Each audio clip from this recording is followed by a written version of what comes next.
जय श्री हरिवंश, जय श्री राधा वल्लभ, जय श्री राधा। तो भक्ति भाव में आपका स्वागत है और आपके सामने में एक अच्छी और सच्ची कहानी लेकर आई हूँ। कहानी भी अच्छी है और कहानी एकदम सच्ची है, प्योर सच्ची। प्रभु की कृपा है इसमें और भक्ति भाव है इसमें, और आप प्रेम से सुनिए प्लीज़। मेरी कहानी आप प्रेम से सुन लीजिए। कहानी एक इस प्रकार है कि आप लोग बोलेंगे लड़कों के विषय में भी बनाऊंगी कहानी, लाऊंगी मैं आपके पास सच्ची और अच्छी। तो 3 लड़कियां थी और वो अपनी मौसी के पास रहती थी और उसकी मम्मी मायके गई थी। तो मम्मी उसकी मौसी कहा कि आप मुझे खाना खिला दो, हम अपने मम्मी के पास जाएंगे। तो मौसी उसकी अच्छी थी, अब इस दुनिया में नहीं है, प्रभु उसकी आत्मा को शांति दे। तो उस फैमिली को हम लोग अच्छे तरीके से जानते हैं। तो वो चली गई, खाना खिला दिया और 10 बज रहे थे। उन बच्चों को 10 बजे निकाल दिया। और वो अक्टूबर वाली नवरात्र थी उस समय, और नवरात्र चल रहा था, बच्चे निकल गए। उसकी मौसी ने सोचा कि नवरात्र है, रामलीला हो रही है, और नज़दीकी घर था, ज़्यादा दूर नहीं था। वो बच्चे सीधे निकल गए और बच्चों को मुड़ाव था तो मुड़ाव नहीं मुड़े। और बड़ी लड़की 8-10 साल की थी, छोटी लड़की 3-4 साल की, जो सबसे छोटी थी वो 1.5 या 2 साल की होगी, ज़्यादा नहीं। तो वो चलते गए। वो बच्चे 3 घंटा रास्ता तय किए, 3 घंटा चलना, और वो घर था उनका सिर्फ 10 मिनट का।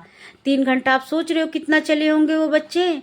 और बड़ी वाली लड़की ने बड़ी वाली लड़की को पता चल गया कि हम लोग गुम गए हैं, हम लोग भूल गए हैं। लेकिन रात का समय वो लोग डर से किसी से पूछी नहीं कि हम किडनैप हो जाएंगे, और उनमें समझदारी थी इस बात की उस समय।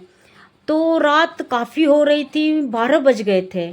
और बड़ी लड़की ने उस छोटी सी लड़की, वो भी छोटी थी, ज़्यादा बड़ी नहीं थी, लेकिन उसका हौसला था कि मुझे सही सलामत अपने बहनों के साथ घर पहुंचना है।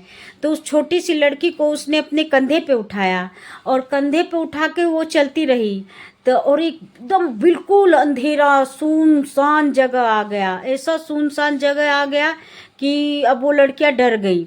तो उसी समय पीछे से आवाज़ आई, कहाँ, यहाँ कहाँ, पता है कि ये कौन सी जगह है? सारी पुल है, सारी पुल। बक्सर में सारी पुल का नाम है जहाँ बच्चों की लाश दफन होती थी, यानी उस गंगा जी में बच्चों की लाश तो सारी पुल का नाम बड़ी लड़की को पता था। वो सुनते ही उसके रोंगटे खड़े हो गए, एकदम बिल्कुल डर गई वो लड़की कि सारी पुल, बच्चे तो, छोटे बच्चे तो डरते ही हैं, सारी पुल। अब वो लड़कियां, मतलब वो बड़ी वाली तो एकदम उन दोनों बच्चों को नहीं पता था सारी पुल के विषय में। तो सारी पुल गई। तो माँ ने कहा, वो पता है माँ थी, माँ। उस समय उनको पता नहीं चला, वो स्वयं माँ थी। उनके साथ एक छोटा बच्चा था 8-10 साल का, वो स्वयं हनुमान जी थे।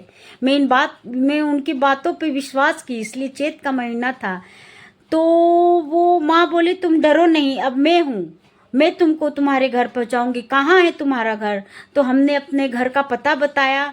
वो माँ ने, आप बताइए 3 घंटे का समय आधे घंटे में कैसे पूरा हो सकता है?